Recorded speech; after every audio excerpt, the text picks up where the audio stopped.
Lux presents Hollywood.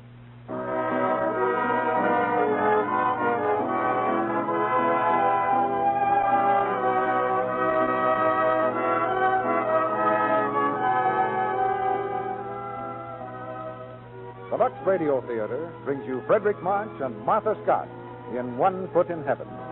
Ladies and gentlemen, your producer, Mr. Cecil B. DeMille.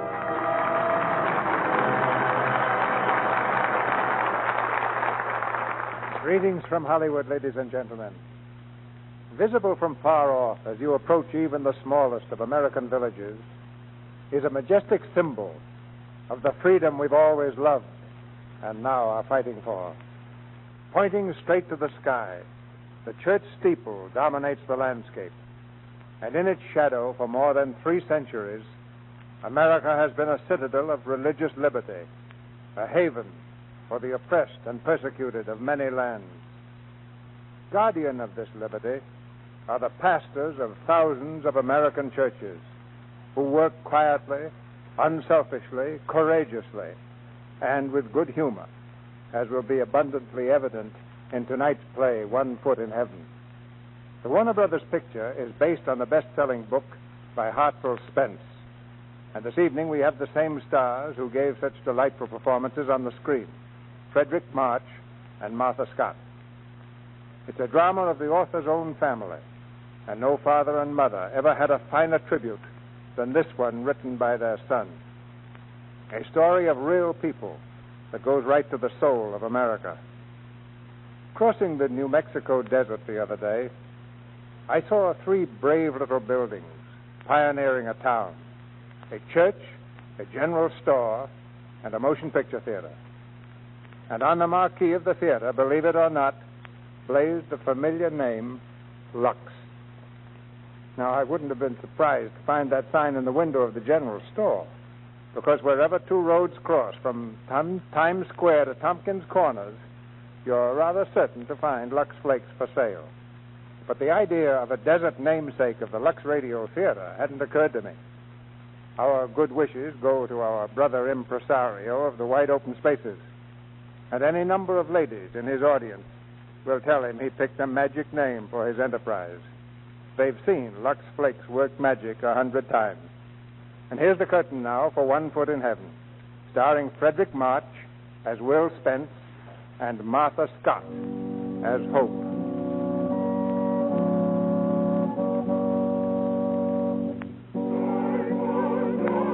Wednesday night choir practice. I guess I've heard that same hymn every Wednesday night for the best part of my life.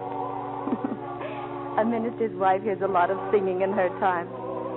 In some towns, the choirs have been good. In some towns, they've been mighty bad, but it's always been nice to listen to.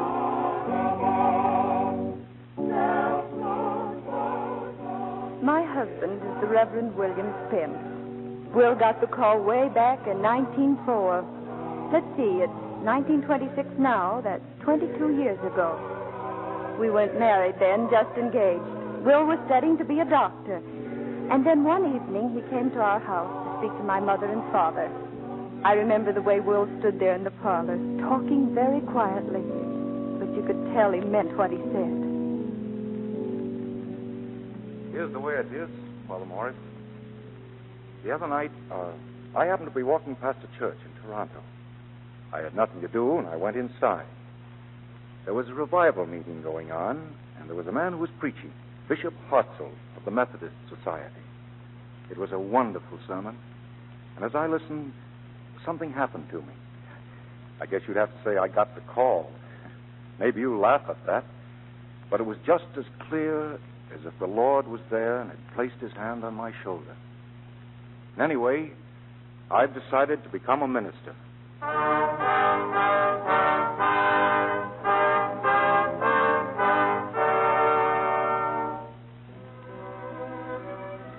Will and I were married just before we left for Iowa. There was a vacancy there, a small-town church in Laketon. And nobody met us at the station. We had to ride to the parsonage in a meat wagon. I don't know what I expected to find at that parsonage, but I was mighty disappointed. The house was a shambles. There were old rag rugs on the floor, horrible pictures, and Of all things, a boar's head on the wall. The wallpaper was faded and peeling. The windows were unwashed. I began to clean and dust and take down some of those pictures. The boar's head I hid away in a closet. And then the ladies of the parsonage committee arrived. They took the house by storm. You must sit and rest, dear. We'll do everything, Mrs. Spence. Martha, just look at this dust. I hate to bring this up, but can anyone tell me who removed my boar's head?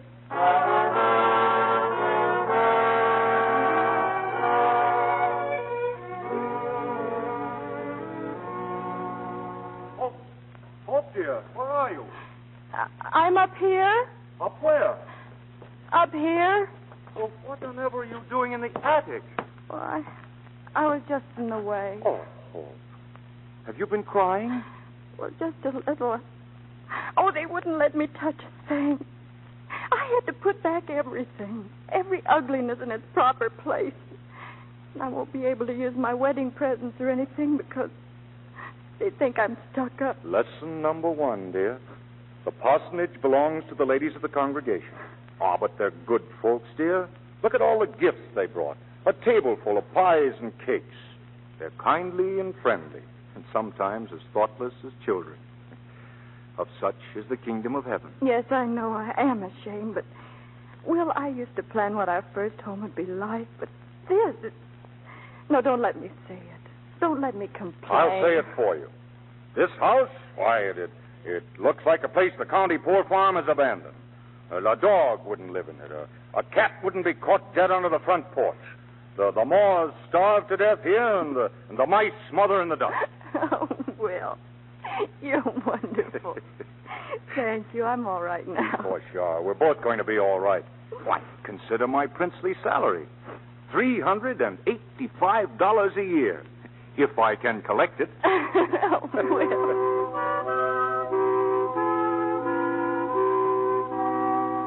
That was our first parsonage.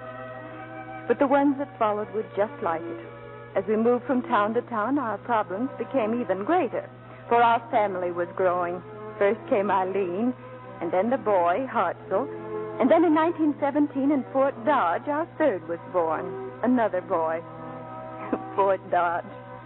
I'll always remember that parsonage. It stood right next to the firehouse.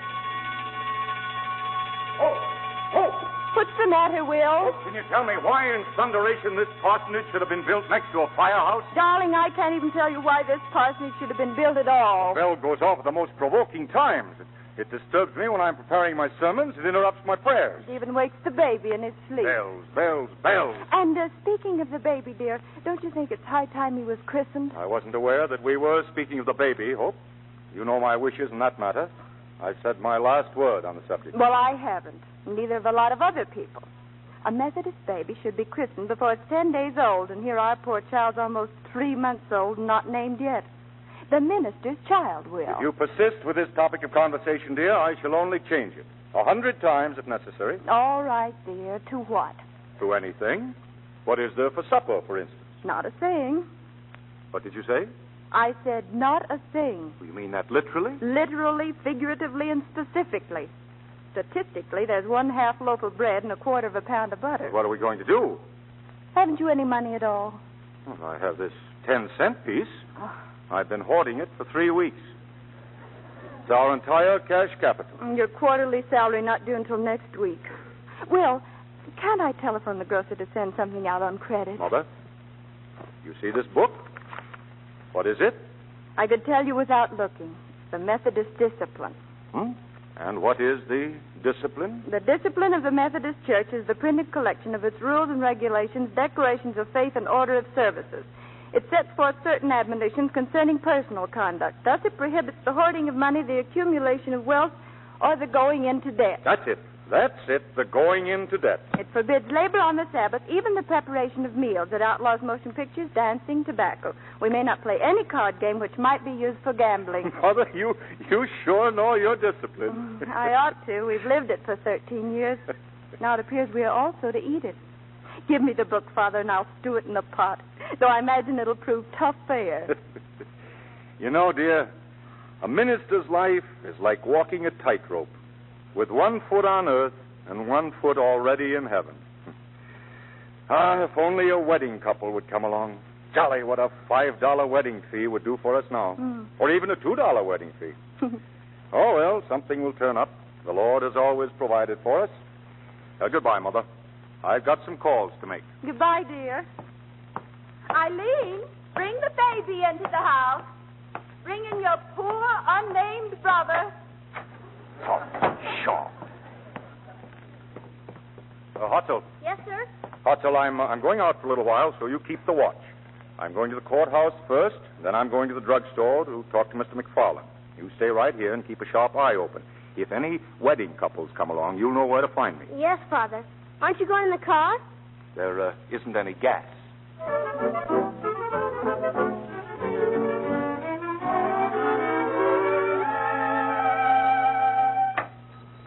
Hello, Mac. Hello, Brother Spence. How are you? Need some throat lozenges? No, not today, Mac. Take them anyway. Missed the plate last Sunday. Oh, thanks. Well, what's new, Mac? Well, let me see. Oh, Mrs. Johnson ordered another prescription of sleeping tablets today. Third this month. That's so. Well, I'll make a note of that. She must have some problem on her mind. Yeah. And I hear Henry's been seen across the railroad tracks. Of course, that's only talk. Oh, sure. Nothing much else. The Billingses are fighting. He's off on a toot again. But you must have heard that. Well, I don't know what to do without you, Mac.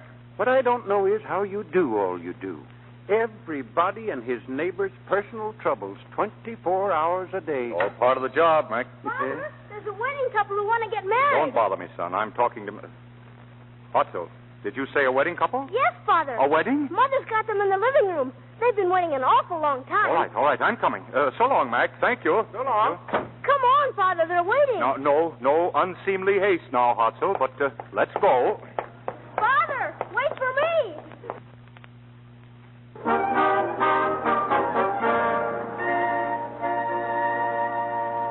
Goodbye. Don't forget to bring the firstborn back to the church to be baptized. Don't forget, Reverend. Thank you. Goodbye. Very nice couple, Hope. Very nice. Well, I suppose I shouldn't ask, but did you get the wedding fee? I'm holding on to it for dear life. How much was it? $5 or $2? I haven't dared look. Well, I noticed you used your $5 line of jokes. What do you mean? Now, don't pretend you don't know what I'm talking about. Well, you start off the minute they come in. You use a different set of jokes for each price range. And the minute you open your mouth, I can tell which you've decided it is. How you do go on. Your $2 opening goes like this. Be careful how you answer these questions, young lady. It's perjury to falsify your age on the marriage record. But your $5 opening is, come in. So you want to get married. Well, you're wise to get a ring on this young lady's finger before someone else does. Oh, what a lot of fun. But it's after the ceremony that you really do yourself proud. The $2 form. All right, kiss her now. That's what you've been waiting for. But your $5 wind-up's a humdinger. All right, you're married. And if you don't hurry up and kiss the bride, young man, I'll do it myself. Mother, you've gotten to know me too well. Why, I always give them the same ceremony. Yes, for nothing or $1 million, you'd give them the best that's in you. I love weddings. Perhaps because I had such good luck at my own. Well, shall we look at the fee? Yes, all right. We've allowed ourselves sufficient time to demonstrate that we're people of iron self-control. Here. Will, $2. That's the first time I've ever been wrong. I must be slipping. Oh, well, $2 is $2. Run inside and call up the grocer, Mother. Tell him to send something out for supper. Well, I've always done whatever you say, haven't I? Now what's up? Just this. I'm not going to feel very well preparing your dinner tonight or any other night until we get the question of the baby's name settled. Now, dear, this is not the time to discuss baby's name. I'm hungry. It's the most perfect time in the world. I'll never again get you in such weakened condition. I am perfectly willing at any time to christen baby, but I will not have him named plain William Spence. He's got to have a middle name. He wouldn't be plain William Spence. He'd be William Spence, Jr. Very well, Mother. I'll knuckle down to you to the extent of William, providing we call the child by his middle name, which middle name is to be Fraser. It's after 5 o'clock, dear. Did you say you were hungry? We can argue here till doomsday, and I'll still like William Spence, Jr. Very well, Mother. I'll give in. I'll name the baby. This Sunday? This Sunday.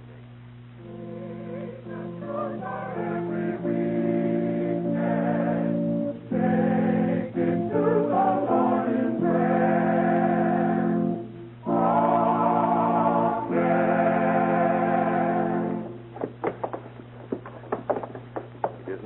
privilege to administer the sacrament of baptism to such children of the congregation as shall be presented by their parents.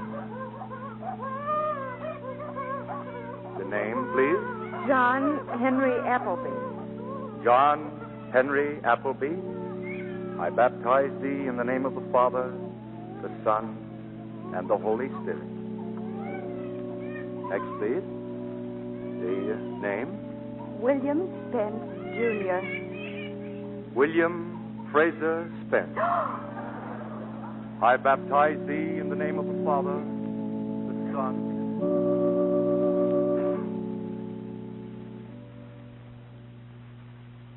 I wonder what's keeping your father. It's an hour since church was out. Here he comes, Mother. He's just coming up the walk, Mother. Oh, so he is. I want to see him. Father named the baby wrong. I'll bet you'll give him Hail Columbia. Don't swear. It's Sunday. I'll bet she does, too. Hello, Will. Oh, hello, Mother. I'm late. I stopped to talk. There's a lot of people. Nothing will spoil. And I stopped to get this to bring you. Here. Oh, ice cream. Yeah. Well, how is the baby? Baby? Yes, it's baby. Fraser's having his afternoon nap. Fraser? Fraser. Thank you, Mother. Thank you for the ice cream, Will. Strawberry. Your favorite kind.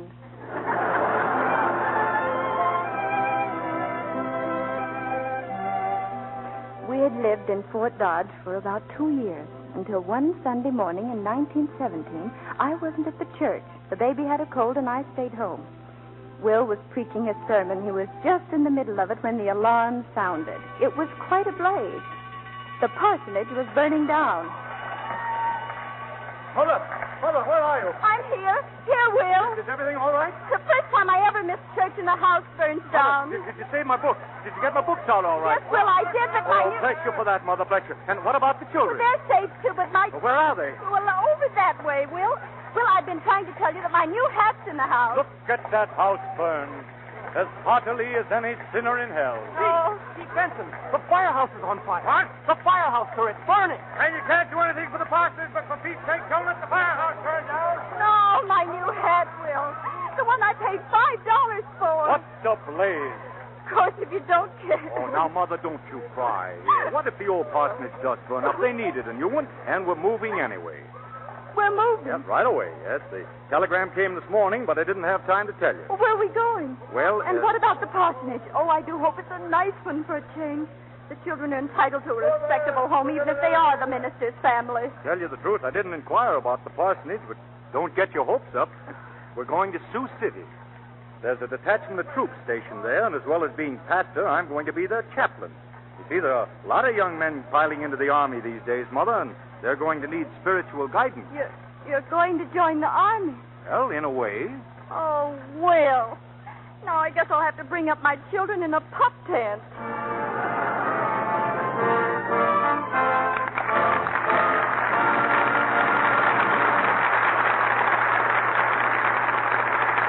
Mr. DeMille presents Act Two of One Foot in Heaven, starring Fredric March and Martha Scott, in just a moment.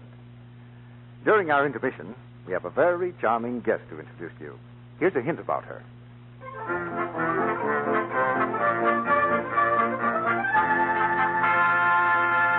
Yes, she's from Dixie, the land of cotton.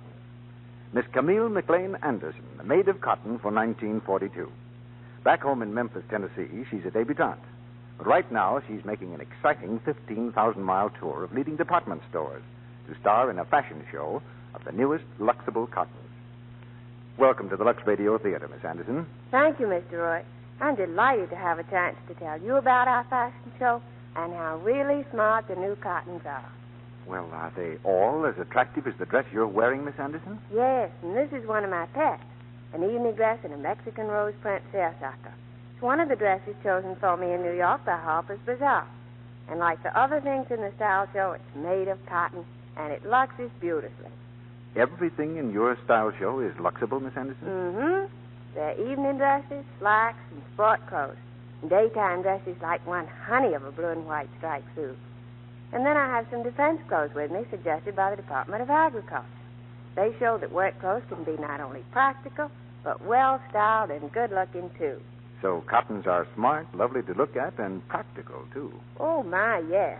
They lux like lambs. We've luxed everything in our show time after time. They look fresh as the day we left New York. Lux Care is thrifty, too. It costs less than a penny to lux a dress. And gentle Lux keeps fabrics and colors bright and new-looking longer. What's the next stop on your tour? Well, we'll be in New York and San Francisco this week. Then we'll go to Salt Lake City, Spokane, Seattle, Portland, and Denver before starting back east. Local newspapers will announce the time and place of the fashion shows. Thank you, Miss Anderson, for being with us tonight. Best of luck to you on your tour. Well, I've enjoyed being here, Mr. Root. And I'd like to wish you and everyone listening in not only lots of Lux, but lots of Lux Flakes, too. Thank you. We pause now for station identification. This is the Columbia Broadcasting System.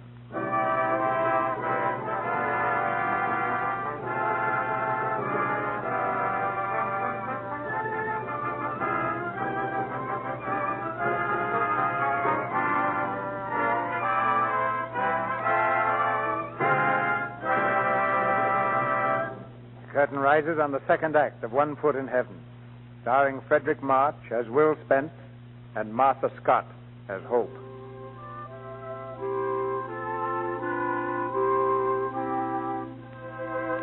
Through the war and afterwards, there was a long procession of parsonages, each just as dreary as the one before.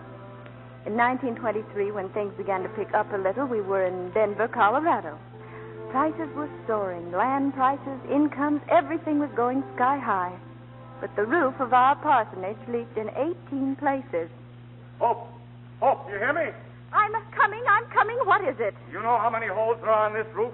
18. I've just counted them. Yes, dear, I do know. 3 in the hallway, 4 in the boys' bedroom. 2 in Eileen's room, 1 in Well, ours. it's an outrage. Yes, dear, I told you last month before the spring rains began. Doesn't matter what you told me last month. I know that, dear. You're an independent thinker, and you like to discover things for yourself. Now you found out that we have 18 leaks. That makes it official. Think the parsonage committee would do something about it. Have you told Mrs. Sandow? No, I haven't. But I'd like to let myself go and really tell her what I think. You rich old hen, you sitting up there in your stone chicken coop on top of that hill, just because you built the church, you think you can run the whole shebang. No, dear, it doesn't do any good to hold imaginary conversations with Mrs. Sandow. Why don't you telephone her? Telephone? Bosh, I'm going to see her. Let's see if her house is dry, and woe betide her if it is. Hey, Hartzell, put another pan under this leak.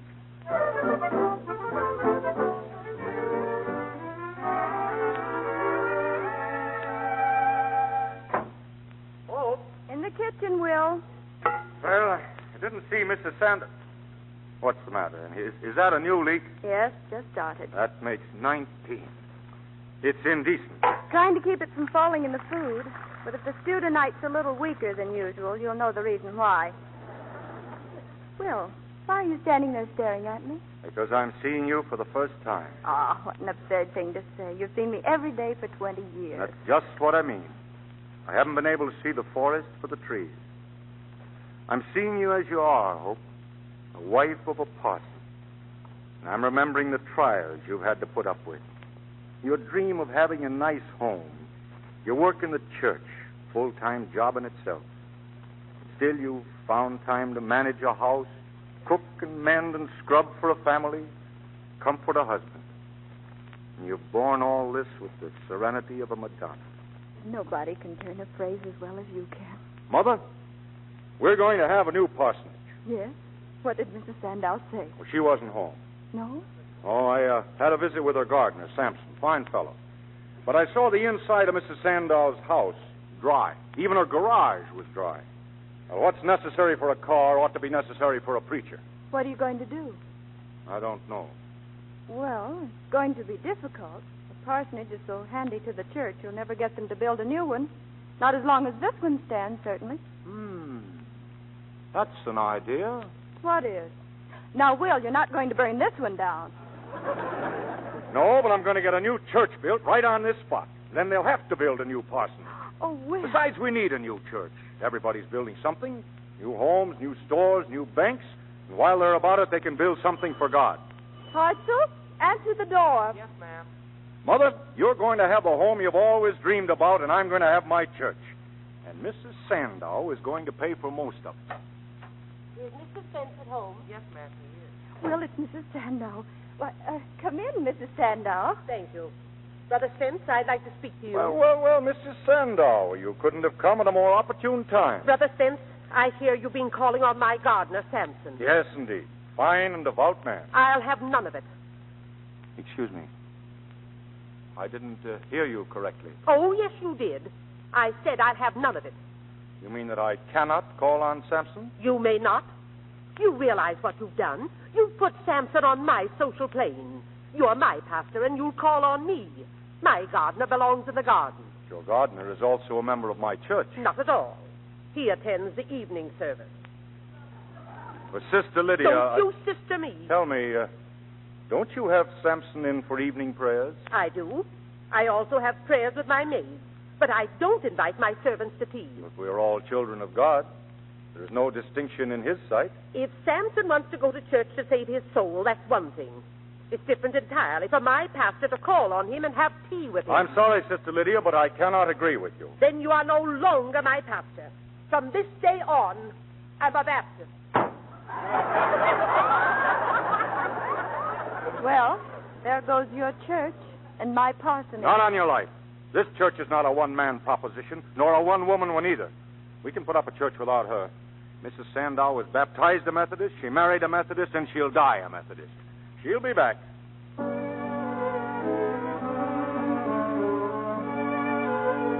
Will seemed to get into trouble from that day on. Oh, it wasn't with the whole congregation or anything like that, just a few of the members. But they happened to be the influential members, the richer ones like Mr. Preston Thurston. The whole thing began when the building committee went over the plans for the new church. Brother Spence, will you kindly explain to me why in these proposed plans you have changed the location of the choir loft? Oh, is the choir moved, Preston? You know very well it is.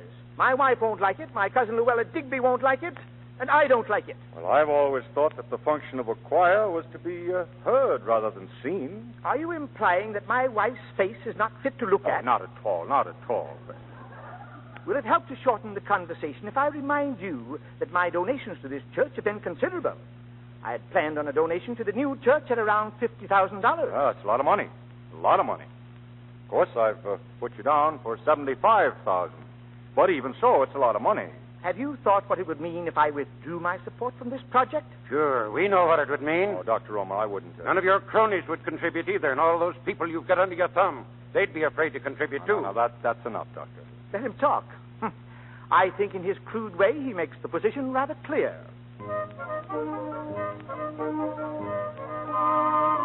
That was just the start. The real trouble wasn't long in coming. It seems Will decided to let the old choir have a rest for a few weeks and let the children's hymn group take its place. But the old choir didn't want a rest. When church was over that first Sunday, Mr. and Mrs. Thurston and Luella Digby were waiting for Will on the steps. I presume you're proud of yourself, Brother Spence? Hell, now, Preston, I didn't think that my sermon today was anything to brag about. We're not referring to your sermon. He's talking about those children. The whole thing was a put-up job, wasn't it? Yes, Preston, I guess we'd have to say it was a put-up job. For years, I've let you run the choir as you wanted, and many's the Sunday I've gone home with a headache. We demand that you reinstate the choir at once. I won't mince words, Brother Spence. Those children are not going to sing again as long as I'm head of the music committee. Now, you don't mean that. You're just excited. I do mean it. And I'll mean it tomorrow or the next day or any day you can name. Then, Mrs. Thurston, I can only accept your resignation with thanks for your many years of service. What do you mean, accept her resignation? I think you're forgetting that church appointments are made and unmade by me. That is a condition which no longer exists in this church. In that case, this church is no longer big enough for you and me. I think it is, Preston. Just remember what I say. One of us will go. And I have an idea which one it will be.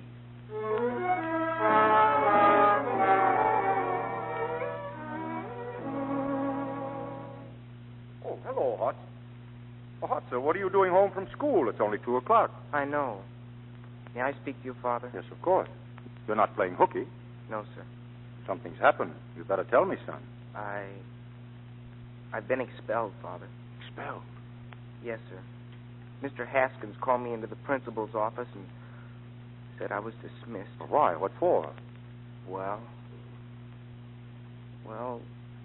Do you know Elsie Mayfield, Father? I believe I know some Mayfields. Congregationalist family, aren't they? Her father's an electrician, but I don't know if he's a Congregationalist or not. Did you try to convert her? Is that it? No, sir. Elsie was in my Latin class, but she isn't anymore. Well, why isn't Elsie Mayfield in your Latin class anymore? Her family's moved to San Francisco, and Mr. Haskins said it was on my account the family moved away. He said they had to get Elsie out of town. Do I have to say anything more, Father? Son, if ever in your life you lied to me, don't do it now. Are you or are you not guilty? No, sir. I'm not. All right. I believe you. I think I'll have a talk with Mr. Haskins.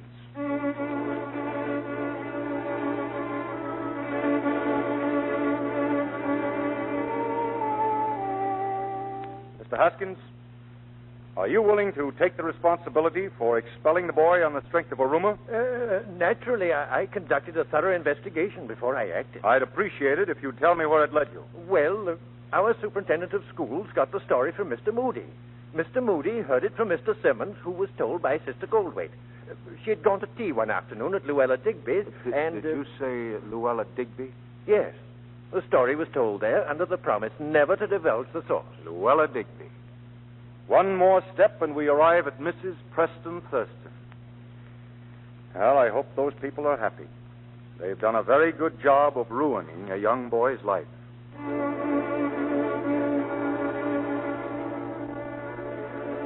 Will was very discouraged. He said when a pastor is no longer wanted, he can be of no service to his congregation. Then came the offer of a new post in California. We went out there, Will and I, to look things over and decide. The church was lovely. The loveliest church I had ever seen. It's beautiful, isn't it, Mother? A sermon that you can read through your eyes. A symbol of God's beauty. Everything you've hoped for, Will. And the parsonage. You liked it, didn't you? I could tell. The look in your eyes. Like a kitten set before a dish of cream. Everything I've hoped for. Rich congregation, magnificent salary. And all I have to do is say yes. That's all, Will. It's a very little word. Maybe too little. What does that mean? I can't do it, Mother. I can't accept the fruit of another man's labor. It'd be like stealing. And I can't quit in the middle of a fight and become known as a man who couldn't finish a job. I'm going home. You mind? I'm glad, Will. Thank you. Now, where was it the Mayfield family moved to? The Mayfield family? San Francisco, wasn't it? Would you like to go home by way of San Francisco? We could see the Golden Gate.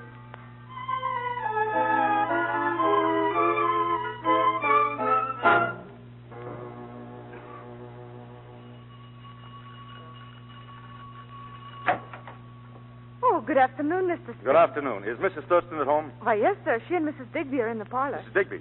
Good. Who is that, Hilda? It's Mr. Spence, ma'am. Oh. How do you do? Good afternoon, Mrs. Thurston. Good afternoon, Mrs. Digby. Brother Spence. I heard you were away in California. Yeah, I'm back. I suppose you're coming on your hands and knees now to invite us back into the choir. Not on your life. I came to haul you into court, and your whole tribe with you. Mercy me. Oh, you'll do what? Mrs. Thurston, thank God I'm a Christian or I'd kill you. Oh, what? Oh. Brother Spence, what on earth has come over you? You know as well as I do. You thought you'd planted your little deception carefully. You thought it would be a fine way to get me out of town, didn't you? But you overlooked one thing, Mrs. Thurston. A preacher stops being a preacher and starts being a father when his son is attacked. I don't know what you're talking about. Don't add another falsehood to your sins. I know the whole story. Luella Digby, I'm going to tell from my pulpit what you and your crowd have done and shame you publicly. No. The Mayfields moved to San Francisco only because the father got a better job. And believe me, I know. I went to San Francisco and found out. Oh. You crucified a guiltless boy, didn't you? Didn't you? Yes. Brother Spence. You don't deserve to live.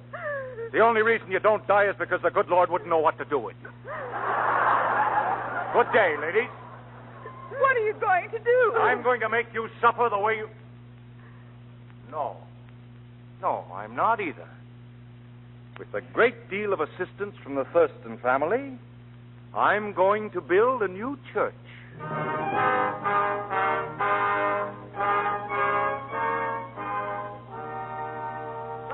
Oh, come in, Preston. I hurried over as fast as I could. My wife just telephoned Yeah, me. I can imagine, Preston. I'll do anything you want. Never again oppose you. Oh, now, Preston, don't say that. The Lord needs a voice to say no in his church as often as he needs one to say yes. And believe me, Preston, your generous contribution of $85,000 is going to be a big help. 85,000? Mm-hmm. Oh, come to think of it, that's just the amount I had in mind.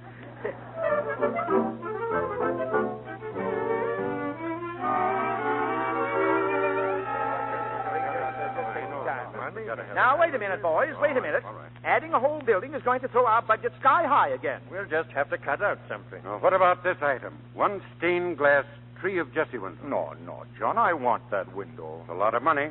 And this, one Skinner organ, $10,000. Well, we have to have an organ. Here's a big item. Carillon. That's a high-class name for what amounts to just a set of bells. $25,000 for a set of bells? Gentlemen, we can't cut out any of these items. I've ordered them. The Carillon is on its way from Switzerland.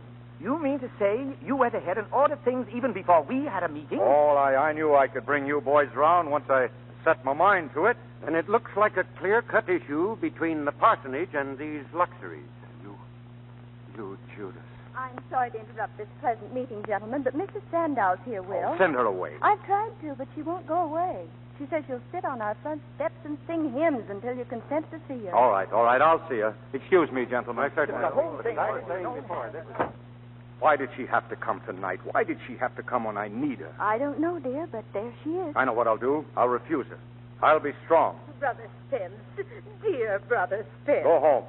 I'm a sinful old woman. Have you been neglecting your prayers, Mrs. Sandow? Oh, I know. I mean, because of going over to the Baptist. I don't see any sin in that. I think Brother Carmichael's flock will get to heaven as fast as we will. And he's a good preacher. But not like you, Brother Spence. People don't join a preacher, Mrs. Sandow. They join a church. Have you no sympathy? Don't you want me back? No. I'll be good. You're not good. You're a wicked old woman. Oh. You come here now when I'm weak, and you prey upon my sympathy. Oh, You sit there sniveling as if you were sincere. I am sincere. Brother Spence, my husband practically built the old church. I feel so out of things. Your husband was a sinful man, Sister Lydia. Oh. But when his pride burned out of him, he found his real richness in charity. In our new church, we should have a mighty carillon from Switzerland. Chimes to peal out across the town as his goodness rang out. Now, see what you're making me say. Good night, Mr. Sandow. Oh, please let me give the chimes, Brother Spence, if only as a memorial to Thaddeus. And I renew my church subscription. I'll double it. That would be very generous. We are desperately in need of funds to build a new church, and if you would care to give a tree of Jesse window in your husband's memory. Brother Spence, I will, and Thaddeus will give the chimes. Very well, sister. On behalf of the church, I accept his bequest of a tree of Jesse window and a $25,000 set of chimes and a $10,000 Skinner organ.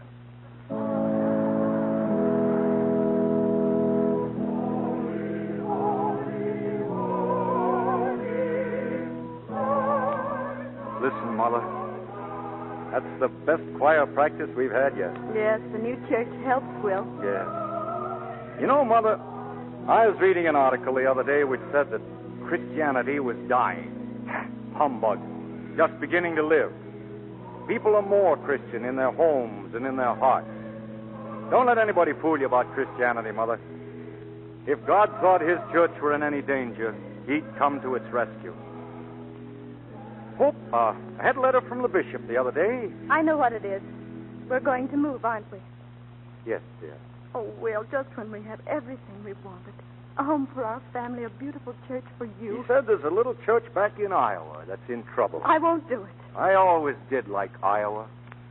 I like the country people. I won't let you do it. I'll write to the bishop myself and tell him. Said the church was in trouble, Mother. All the more reason your health won't stand it. Another fight'll kill you. Well, what better way of dying than in harness? How long have you been thinking about this? 2 or 3 weeks?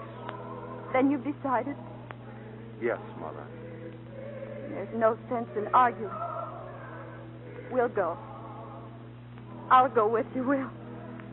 I'll be glad to go. Entreat me not to leave thee or to return from following after thee. For whither thou goest, I will go. I know, dear. I know. Bless you, Mother. In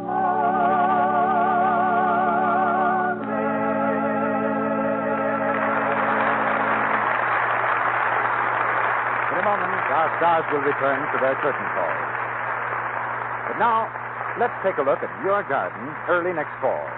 Most of the flowers are through blooming. But look at those gorgeous chrysanthemums.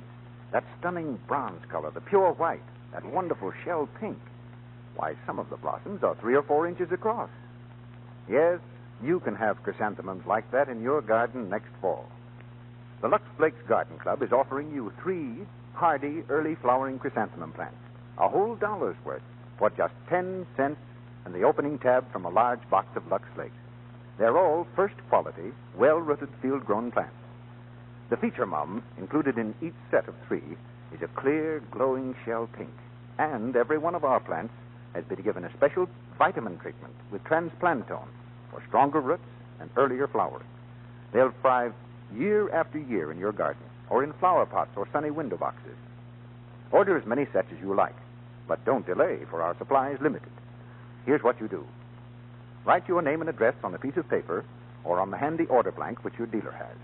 Mail it with 10 cents in coin and the opening tab from a large box of Lux Flakes to Lux Garden Club, Hollywood, California. Now, please allow at least 2 weeks for your chrysanthemum plants to reach you. With them, we'll send a leaflet of planting instructions and another telling you how to get other flower bargains. Remember, for each set of 3 plants you order, send 10 cents in coin. No stamps, please. 10 cents in coin and the opening tab from a large box of Lux Flakes to Lux Garden Club, Hollywood, California. Do it tonight.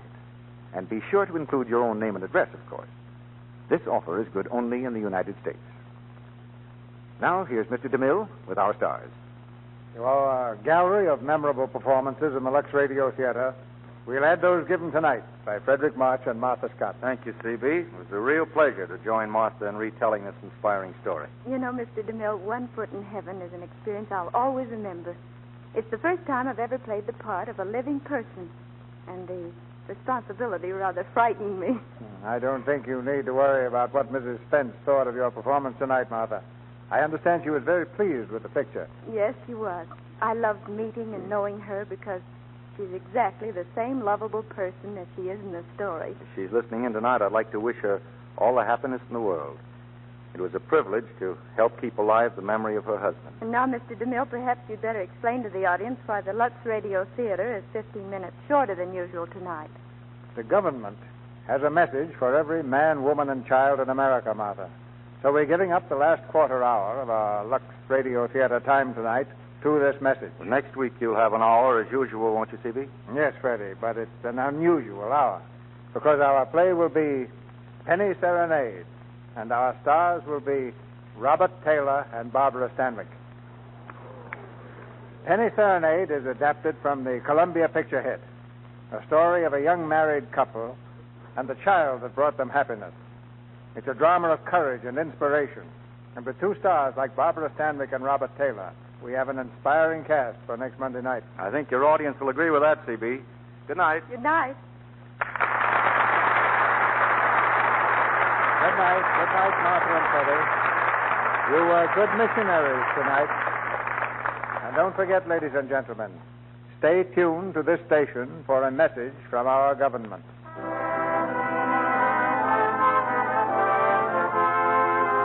Our sponsors, the makers of Lux Flakes, join me in inviting you to be with us again next Monday night when the Lux Radio Theater presents Robert Taylor and Barbara Stanwyck in Penny Serenade with Beulah Bondi and Edgar Buchanan. Sister Cecil B. DeMille saying good night to you from Hollywood. Fredric March appears tonight with the courtesy of Paramount Pictures and will soon be seen in their production of I Married a Witch. Heard in tonight's play were Verna Felton as Mrs. Sandow, Leo Cleary as Thurston, Josephine Whittle as Mrs. Thurston, and Eugene Forsythe, Griff Barnett, Noreen Gamille, Bruce Payne, Doris Cederholm, Dick Davis, Leon Ledoux, William Melton, and Priscilla Lyons. Tune in next Monday night to hear Barbara Stanwyck and Robert Taylor in Penny Serenade. Our music was directed by Louis Silvers, and your announcer has been Melville Ruick.